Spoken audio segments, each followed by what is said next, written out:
Summer, sa panahon ng Disyembre, ito po ang pinakamaraming ulan na bumabagsak sa lupa mula sa taas. Kaya naman, ang bawat residente ay kinakailangan maging masipag at dubling kayod para makahabol po sa klima. Dahil nga hindi tayo naaabot pa ng irrigation, tayo po ay nakadepende lamang sa klima, ano?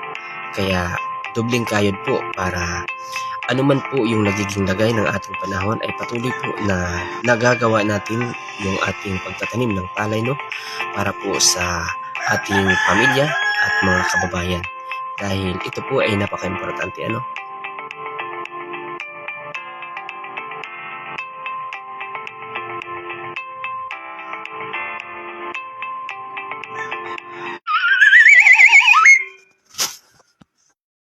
Sa mga katulad kong magsasaka, ang makakatulong din po kung ano po yung mga natutunan natin para po mai-apply natin sa ating pagtatanim ng palay, at ito po ay makakatulong para dumami, ma-improve po yung bilang ng ating harvest sa bawat taon, ano, dahil iyon po ay nakakatulong sa atin.